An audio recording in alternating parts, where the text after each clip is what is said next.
le dejan un extraño bulto sobre su escritorio. El general lo observa con frialdad. Entre la deformidad, la hinchazón y la sangre se adivina la cabeza de un hombre decapitado. Hasta hace un año había sido su amigo y mejor aliado. Hoy, el general respira aliviado por su muerte. Las moscas se arremolinan alrededor de la cabeza. El general da la orden de embalsamarla.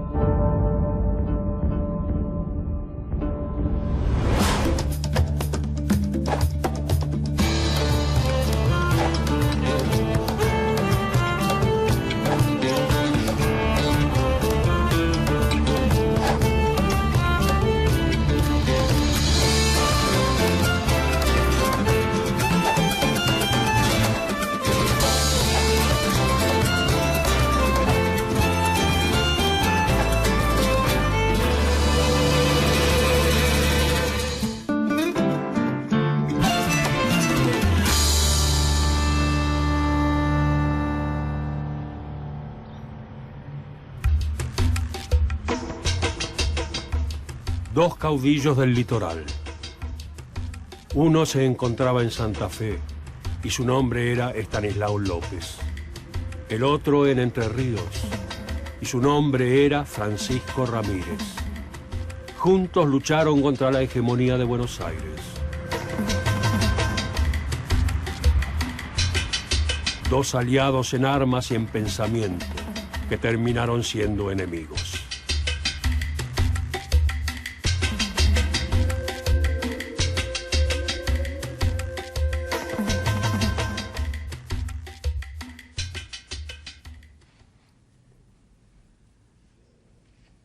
Muchas veces hay una imagen estereotipada de los caudillos, ¿no? Una imagen de un señor rural que gobierna sin ningún tipo de control y solo de acuerdo a su voluntad sobre masas de gauchos enfervorizadas, ¿no? Que es una imagen falsa.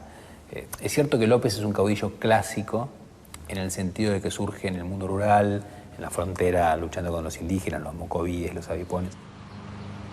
Y al ser una provincia asediada por las guerras, uno necesita un jefe militar para ser el gobernador de una provincia que está asediada por las guerras.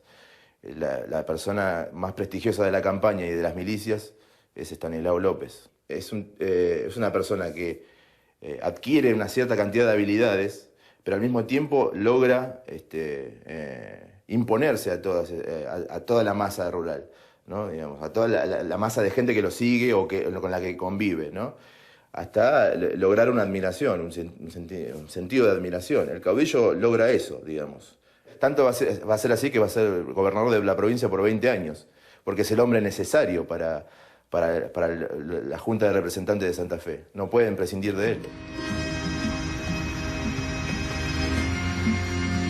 Estanislao López nació el 22 de noviembre de 1786 en la ciudad de Santa Fe. Hijo natural de Juan Bautista Manuel Roldán y de María Antonia López. Como sus padres no se habían casado, Estanislao no podía heredar ni vincularse con familias importantes.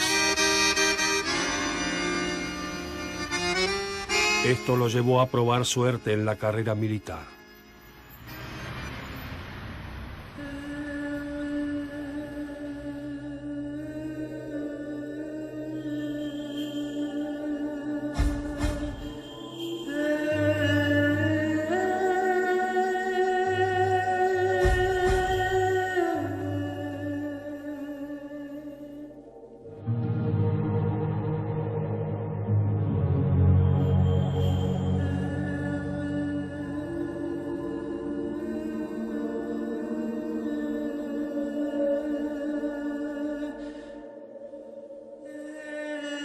López recibió la complementariedad entre la familia cristiana y el colegio franciscano que lo orientaron hacia unos sentimientos hacia los demás.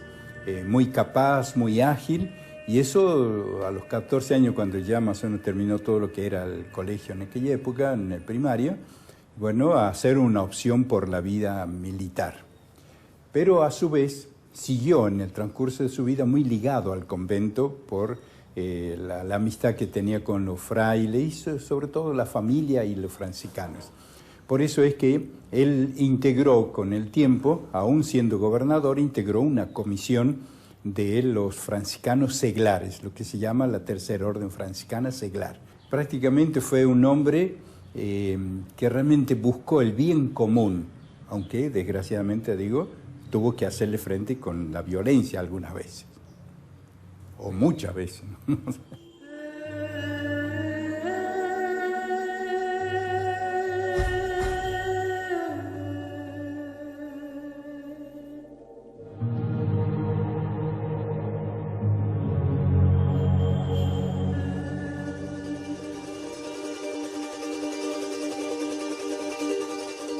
Entre 1804 y 1810 fue soldado en servicio regular de la Compañía de Blandengues, cuerpo destinado a cuidar la frontera.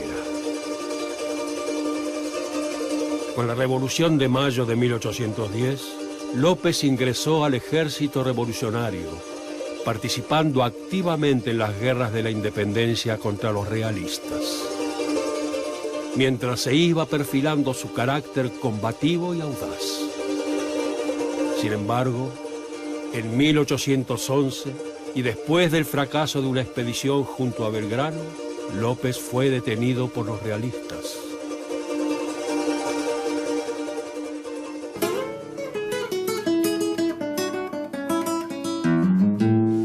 Manuel Belgrano, el general, llegó con tropas al Paraguay, le ha dado Rosario, los milicianos son rosarinos, buenos paisanos, y Santa Fe le ha de sumar los 100 blandengues pa'l general.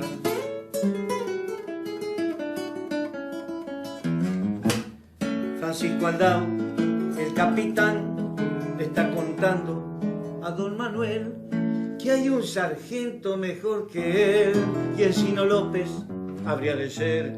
Ese sargento, ¿dónde andará? A ese sargento tráiganlo acá. Junto a Belgrano, él combatió en Campichuelo y Paraguarí, cayendo preso en Tacuarí. Lo trasladaron para Asunción y lo embarcaron en Doña Flora, una fragata bien española. En la fragata, encadenado del cautiverio, está cansado. Montevideo se ve a lo lejos, el Río del Plata da su reflejo, 4000 metros. Hay que nadar para la costa poder llegar. Surgió una alerta desde estribor, está extrañando su Santa Fe, y aprovechando que no se ve, se tira al agua desde babor. El quillá lo hizo buen nadador, chiflan las balas alrededor. Llegó a la costa y allí rondó, le dio un abrazo y felicitó por ser valiente y decidido. Este sargento es ascendido, ya llega alférez a Santa Fe, con sus blandengues se vuelve a ver.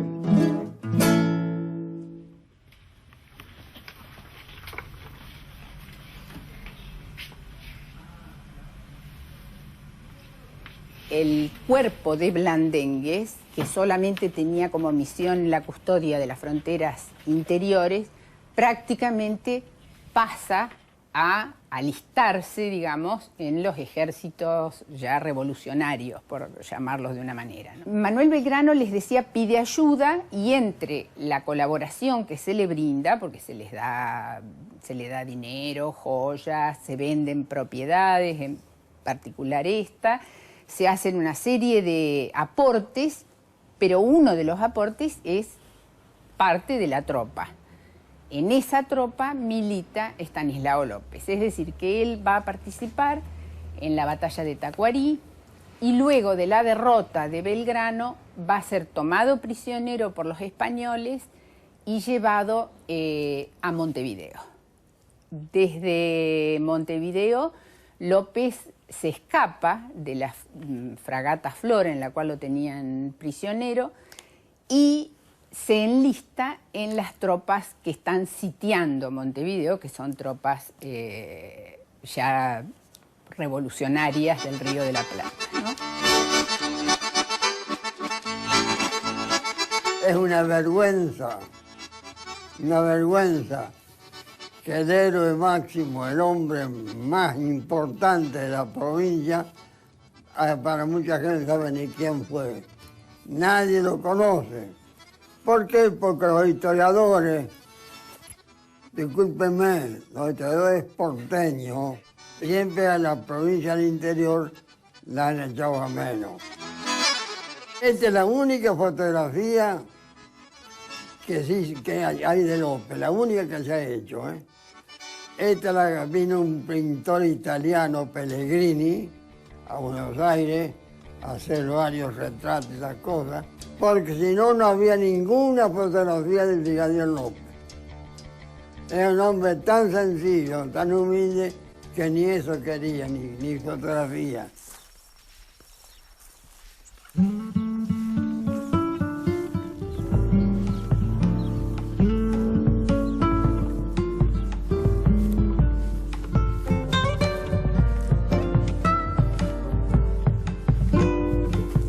Esto es lo que queda de esta estancia. Vamos a pasar por acá.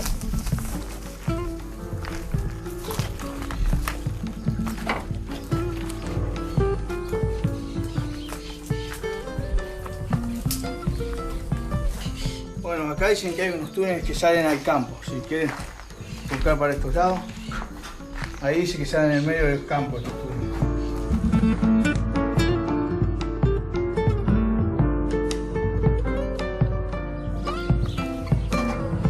Aquí está otra habitación que va a salir al sótano.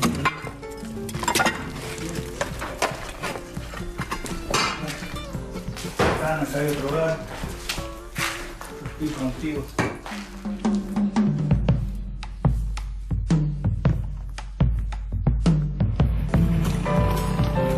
De vuelta en Santa Fe, López continuó participando en la lucha contra los realistas y fue ganando el respeto de sus pares. Pero su salto a los primeros planos comenzó cuando en abril de 1815 Santa Fe decidió declararse autónoma y expulsó al gobernador designado por Buenos Aires. La capital envió un ejército para volver a Santa Fe a la obediencia, pero un movimiento provincial, liderado entre otros por López y apoyado por Artigas, expulsó a los porteños y reafirmó la autonomía. En 1816, López fue elegido comandante de armas de la provincia y un tiempo más tarde entró con sus tropas en la ciudad y se hizo elegir gobernador interino. Buenos Aires envió otro ejército para recuperar la provincia, pero López los derrotó en varios combates sucesivos. Después del éxito, su figura se agigantó y una asamblea provincial terminó con la ilegitimidad de su poder. El 8 de julio de 1819 fue elegido gobernador propietario por unanimidad. Entre las provincias del litoral que se sumaron a la lucha contra Buenos Aires, se encontraba otro joven de gran carácter. El gran aliado era Francisco Ramírez.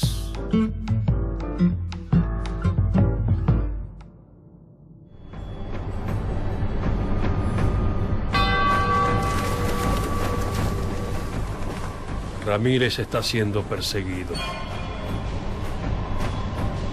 Lo acompaña su amada Delfina y un puñado de hombres. Sabe que sus enemigos están cerca. El viento trae el aroma de la muerte. Muy pronto estará rodeado.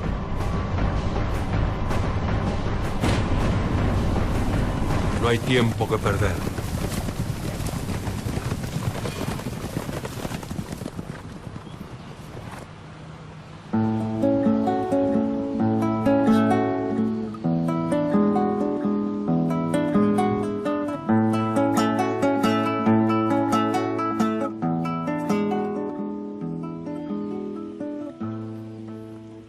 Para cantarle a Entre Ríos, provincia de la esperanza, hay que ser como el Chiviro, tener dulzura y pujanza.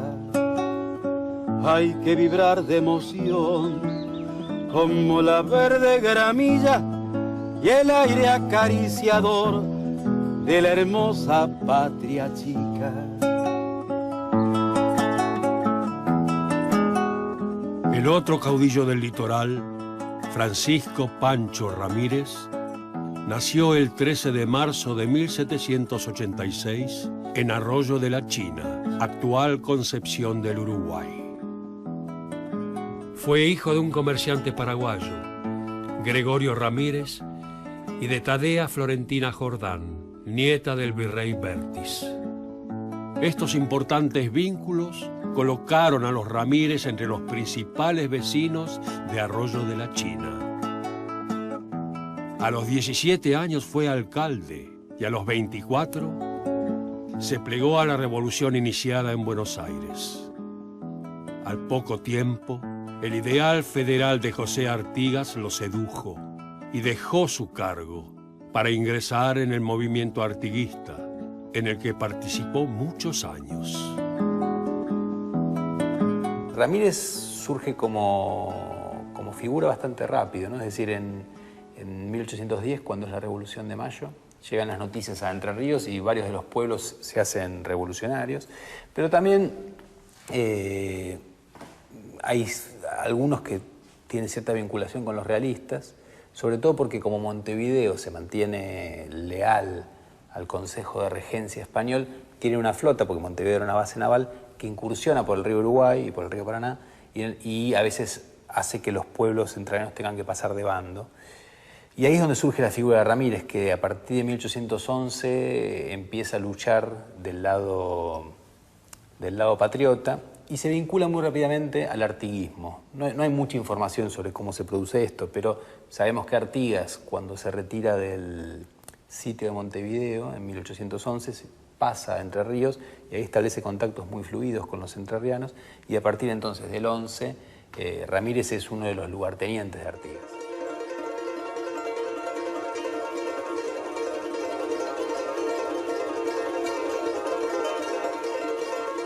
Cuando el directorio que gobernaba desde Buenos Aires se enemistó con Artigas, envió un ejército a detenerlo. Ramírez se enfrentó con los soldados porteños, derrotándolos. Luego se trasladó hacia la banda oriental, donde combatió contra la invasión portuguesa. El prestigio de este joven entrerriano continuó en ascenso, pero ocurrió algo inesperado. Ereñú, el hombre que Artigas había colocado al mando de Entre Ríos, lo traicionó. Ramírez no dudó, tomó las armas y luchó contra el traidor, derrotándolo en 1817. Quedó al mando de la región del río Uruguay como delegado de Artigas. Un nuevo caudillo había nacido.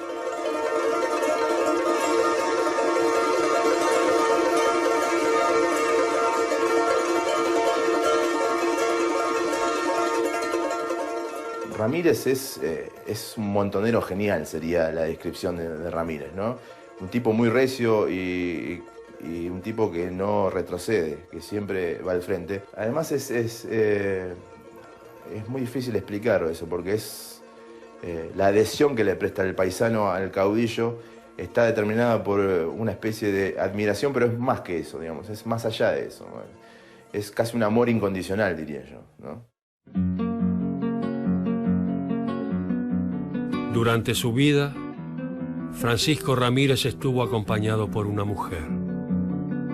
Su nombre era Delfina, y su nombre muy pronto se convertiría en leyenda. Galopando va Ramírez en su caballo estrellero. Delfín estaba a su lado, en sus ojos brilla fuego. El amor los va llevando por el monte y los esteros. Pancho Ramírez, ay la Delfina, viene la muerte triste con la partida, con la partida.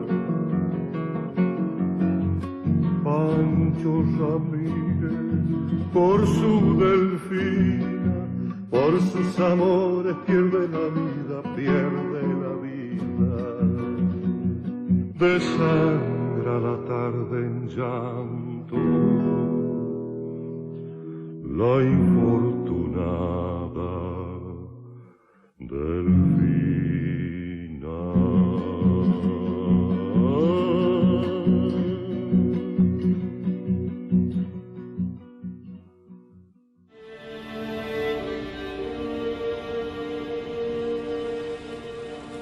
Sus hombres han muerto. Ramírez logra escapar de sus enemigos.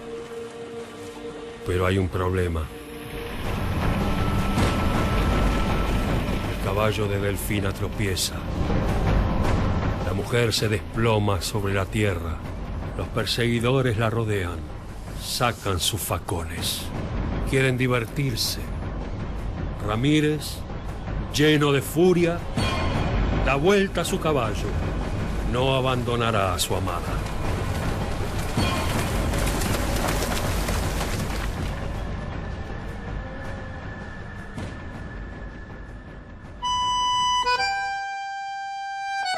A través de los años, Buenos Aires se convirtió en el centro de las disputas que mantuvieron López y Ramírez. Fue el principal enemigo que debieron enfrentar los caudillos. Un adversario complejo, que no dudó en utilizar todos sus recursos para conseguir sus metas.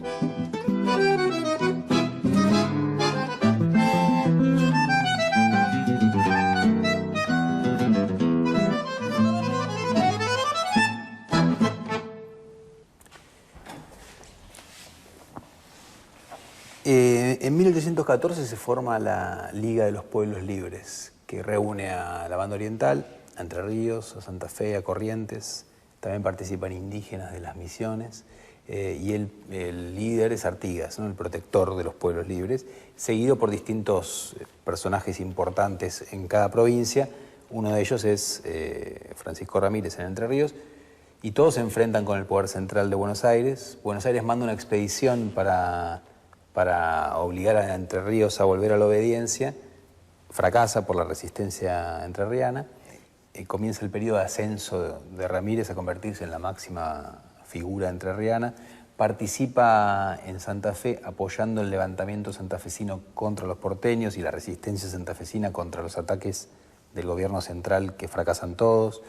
Participa en la Banda Oriental luchando contra la invasión portuguesa que intenta derrotar a Artigas y que termina derrotando a Artigas. Y finalmente se alía con el caudillo y gobernador santafesino Estanislao López en 1819 para luchar contra el poder central que los sigue hostigando, particularmente a Santa Fe. El santafesino López y el enterriano Ramírez, seguidores de Artigas los dos, adoptaron una política común en contra del Directorio. Un régimen que detestaban por su centralismo y su idea de instaurar una monarquía que diera legitimidad a las Provincias Unidas. El largo conflicto entre Buenos Aires y el litoral federal llegó a un momento culminante, cuando López y Ramírez unieron sus fuerzas y avanzaron sobre la capital.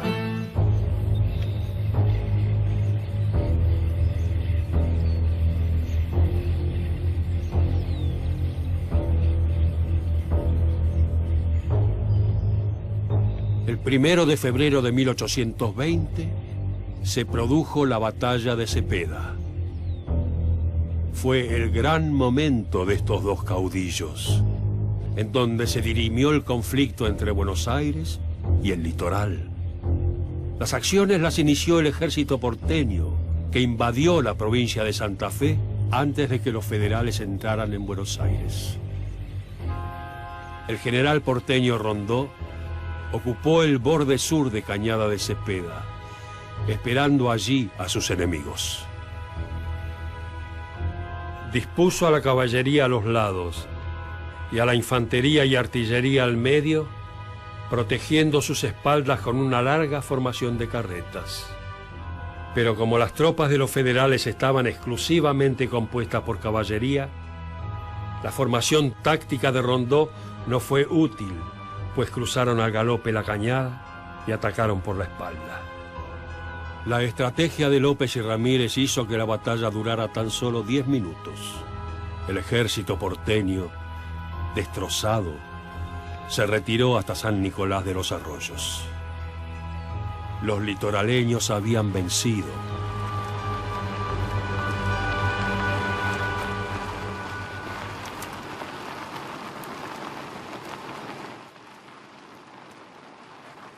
Esto estaba a campo abierto, ya por 1820, no había alambrado, el paisaje era otro, todo esto está cultivado, pero bueno. ¿Y este es el monolito? Este es el punto referente de la batalla de Cepeda de 1820. Uno podría decir que estamos en el epicentro del encuentro de los dos bandos, ¿no? Al norte, Ramírez y López, avanzando sobre nosotros, y atrás de nuestras espaldas Rondó, ¿no?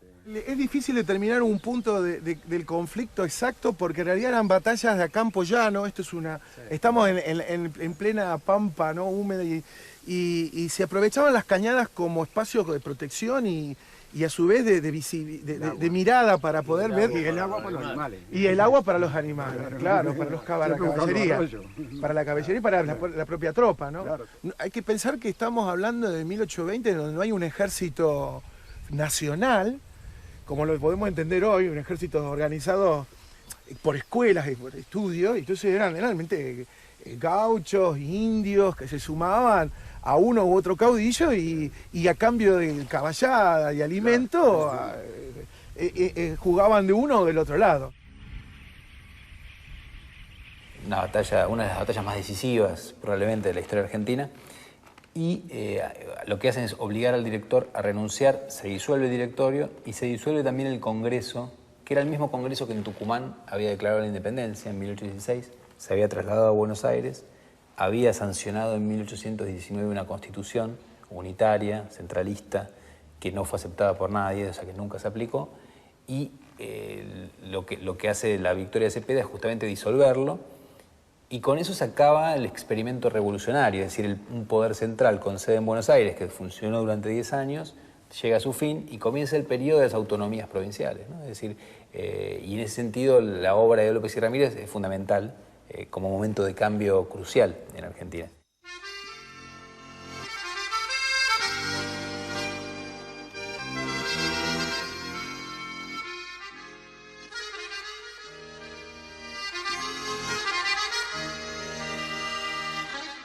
El 23 de febrero de 1820 se firmó el Tratado de Pilar entre los gobernadores de Buenos Aires, Santa Fe y Entre Ríos. Este marcó el fin del directorio y sumió en la oscuridad a José Artigas. López y Ramírez lo dejaron de lado.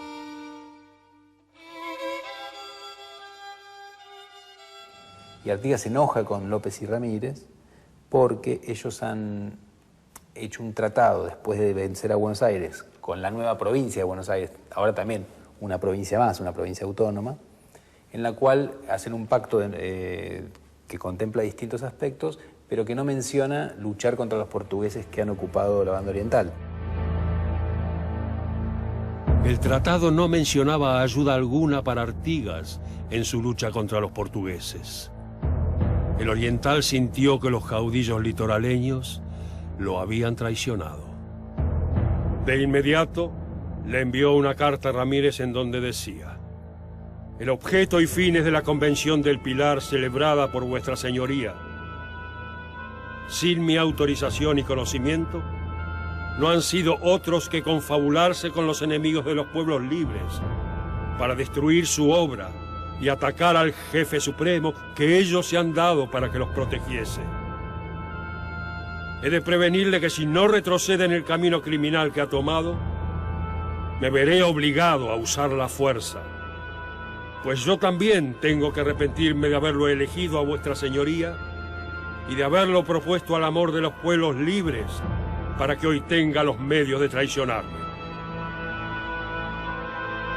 Ramírez se enfureció y le dio batalla en las Tunas. José Artigas fue derrotado y se exilió en Paraguay. Ramírez antes había peleado contra los portugueses, pero ahora es un giro y en vez de auxiliar a Artigas, se vuelve contra Artigas. Artigas seguía teniendo un solo apoyo, que eran los correntinos y los indígenas de las misiones. Y hay una serie de combates y finalmente en la batalla de las Tunas, Ramírez, que ha vuelto de luchar con los porteños, derrota a Artigas y Artigas se exilia en Paraguay y termina su carrera política.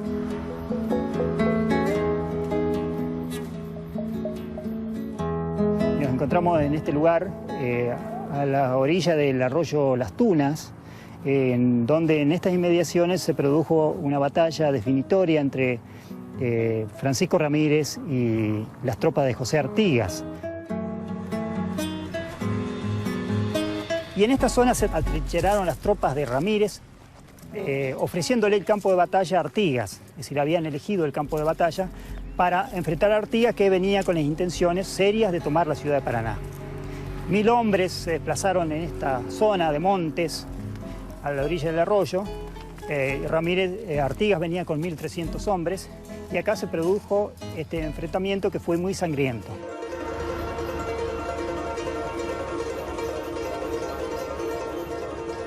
Francisco Ramírez estaba en el punto más alto de su poder. Proclamó la República de Entre Ríos, que comprendía las provincias de Entre Ríos, Corrientes y Misiones.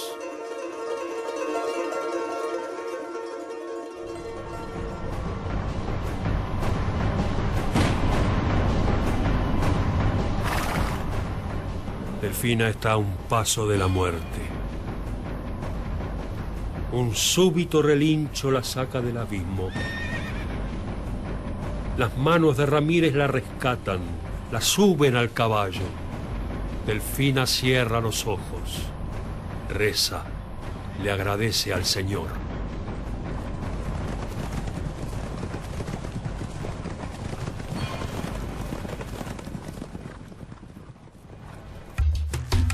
Santa Fe había quedado devastada por culpa de la Guerra de la Independencia.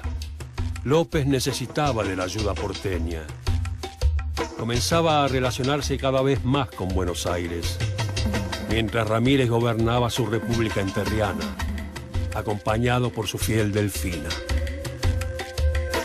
Las tensiones entre López y Ramírez empezaron a evidenciarse.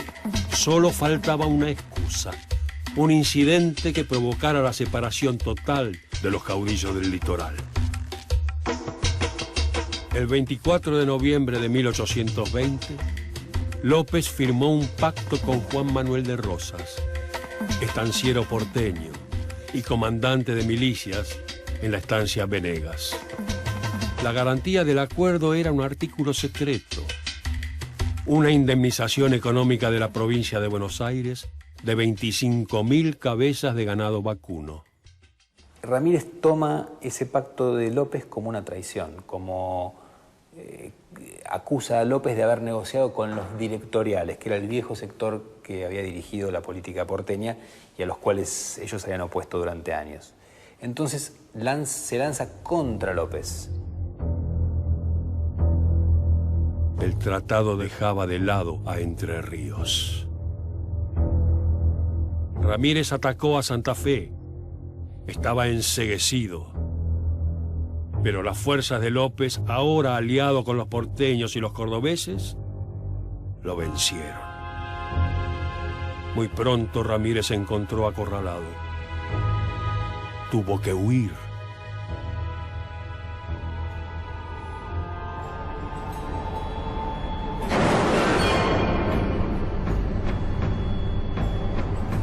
Ramírez y Delfina intentan huir. Sus enemigos preparan sus armas, las arrojan, iracundos. Una de las astas penetra el pecho de Ramírez. Delfina grita. Ramírez cae de su caballo, mientras su amada logra escapar. Todo parece oscurecerse, mientras la sangre del caudillo impregna la tierra. Uno de los enemigos se le acerca. Levanta su espada. Ramírez es decapitado.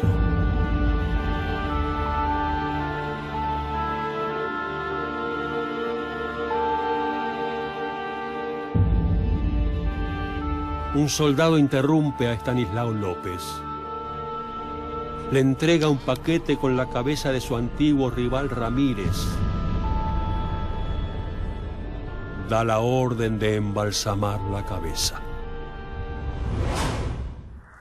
Bueno, con la cabeza de Ramírez, muy bien la pregunta, que es una cosa importante y que yo la tengo acá siempre. Porque se ha hecho una gran mentira y que hace poco la alcancé a ver de nuevo.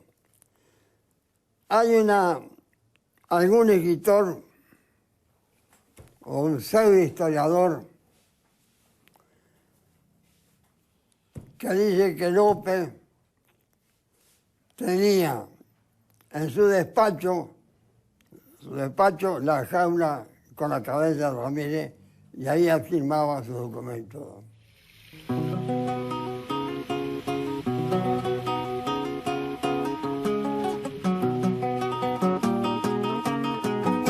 El enemigo inclemente pone a salvo a su delfina en anca del gran valiente don Anacleto Medina.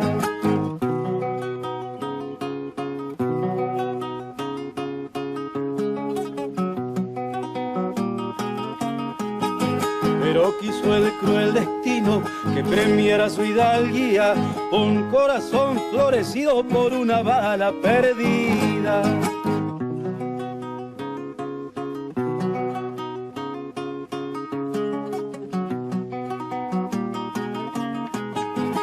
Atardecer en Río Seco, Poncho puso ensangrentado y un apagarse los sueños del bravo gaucho entrerriano.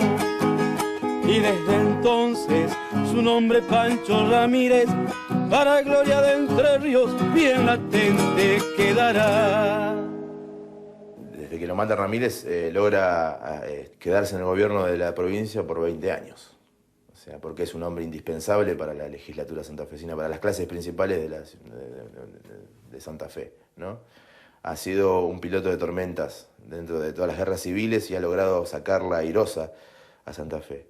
Ha derrotado a las numerosas incursiones que han hecho directoriales y de entrerrianos sobre la provincia, inclusive con desventaja, ¿no?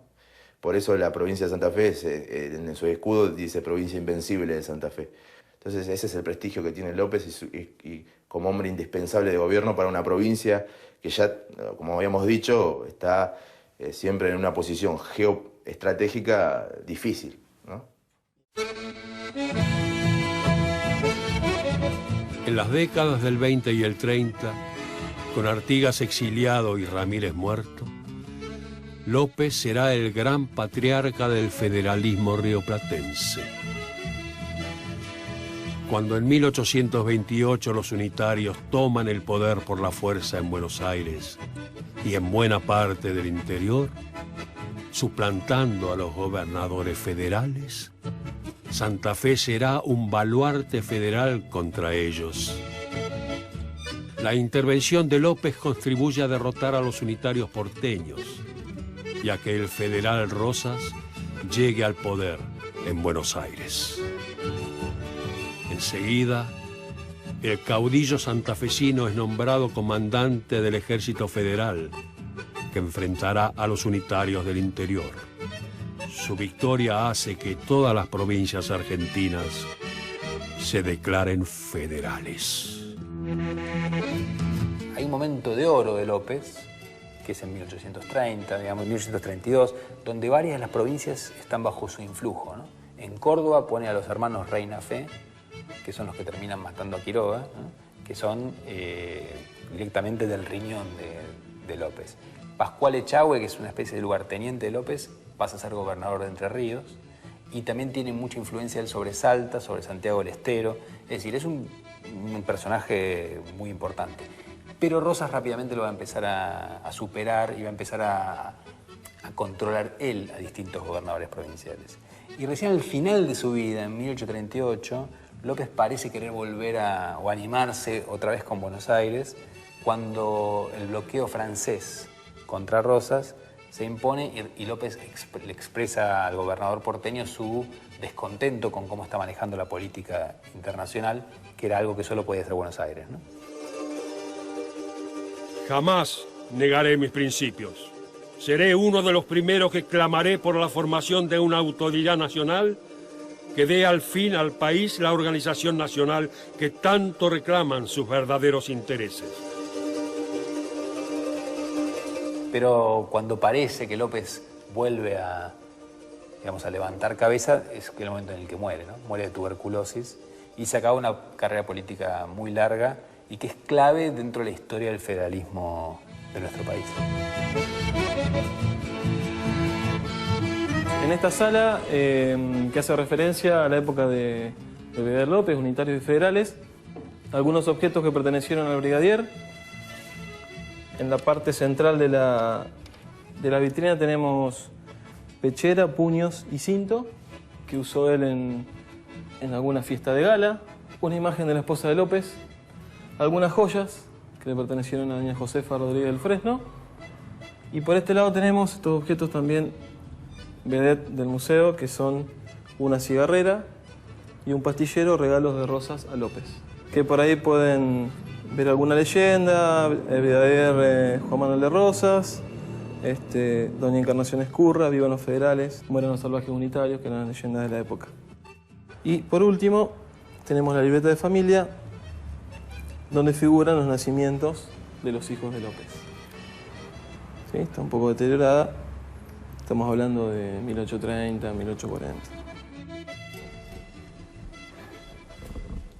Justamente acá, como hermano terciario, se le dio este lugar, no un altar, pero sí un reconocimiento muy cercano en nuestra querida iglesia, y sus restos, sus cenizas, junto con la familia, está su esposa, los dos hijos, y es prácticamente el conservar todo lo que hace la parte temporal, como también la trascendencia de saber que ha sido un hombre que realmente cumplió con su misión, tanto en lo civil como en lo religioso. Y este es el mensaje que le manda Juan Manuel de Rosas cuando él muere, ¿no? Con la expresión típica de aquella época, y hace una descripción de lo glorioso y de lo que él ha hecho por la provincia. Y el día 15 de junio de 1838, bueno, allí él puso final a su vida. Por la calle que hoy lleva el nombre del general López va el cortejo fúnebre. Lo encabeza Galisteo de Rodríguez y lo cierra su corcel de guerra, el Bayo Cabos Negros, con las riendas atadas sobre la cruz. Van siguiendo al féretro del hombre que lo llevó a todas las batallas para que esta sea la provincia invencible de Santa Fe. Doblan las campanas porque ha muerto López, doblan las campanas en mi Santa Fe. Siririceros templados en cientos de batallas esconden bajo el poncho en esa tarde fría de junio una lágrima. Van siguiendo al pobrecito. Héroes de la talla, soldados de la patria de la talla de Dorrego, Lavalle, Soler, Balcarce, Díaz Vélez, Viamonte, conocieron de su brazo y su tacuara. Ninguno de ellos pudo vencer a López. Estanislao López luchó toda su vida para conseguir la autonomía santafesina ante la capital. Algo que parecía imposible, pero lo logró. En su política pacifista plasmó sus ideales de legalidad, legitimidad, constitución, estados autónomos y confederación.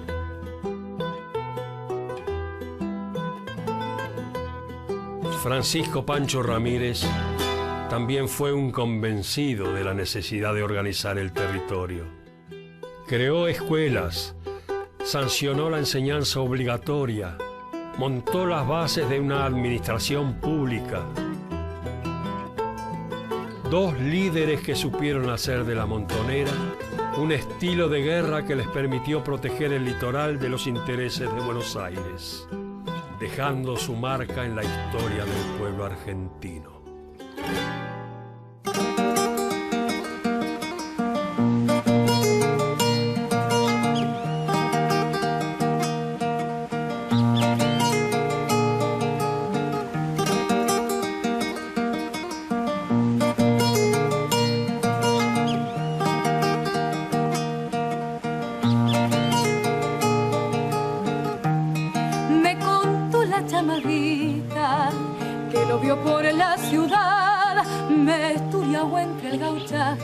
Para ser su eternidad.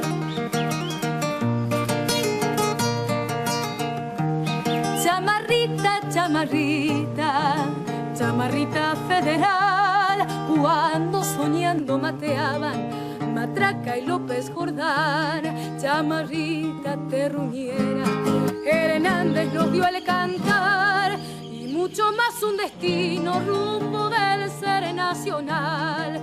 Y mucho más un destino rumbo del ser nacional.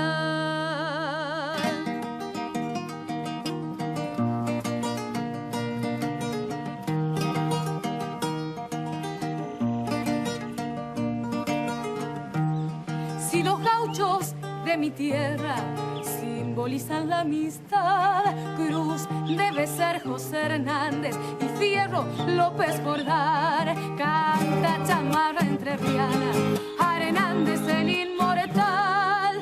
Martín Fierro es todo patria, gaucho, pueblo, libertad. Martín Fierro es todo patria, gaucho, pueblo, libertad. América es José Hernández, gaucho, pueblo, libertad.